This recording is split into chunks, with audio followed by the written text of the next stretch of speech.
తన అందమే తనకి అహంకారంగా మారి అగాధంలోకి తోసిన ఒక నిజంగా జరిగిన సంఘటన ఇది. తన పేరు లావణ్య. తను చాలా అందగత్తె. తన వెనక రోజుకి ఒక 10 మంది కుర్రాలైనా వెంటపడేవారు. కానీ తను ఎవరినీ లెక్క చేసేది కాదు. తన చదువు పూర్తయ్యేసరికి తన ఇంట్లో తన తల్లిదండ్రులు సంబంధాలు చూడడం మొదలుపెట్టారు. తను చేసుకుపోయేవాడు రెక్కల గుర్రం మీద వస్తాడు అనేటట్టుగా కలలు కనేది. చాలా సంబంధాలు ఆస్తి లేదని, ఉద్యోగం బాలేదని రిజెక్ట్ చేసింది. చివరికి తనకి రాకేష్ సంబంధం వచ్చింది. చాలా మంచి సంబంధం. అబ్బాయి చాలా బాగా సెటిల్ అయ్యాడు.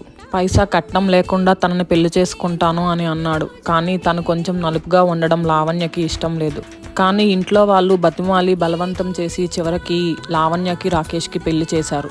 రాకేష్ ఎంత ప్రేమ చూపించినా లావణ్య మాత్రం కసురుకుంటూ ఉండేది.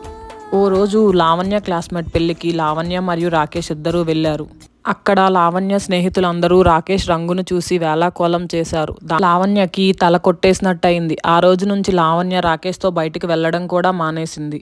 The story will be continued in next part. If you like this video, please do like, share and subscribe to my YouTube channel Giggletone stories.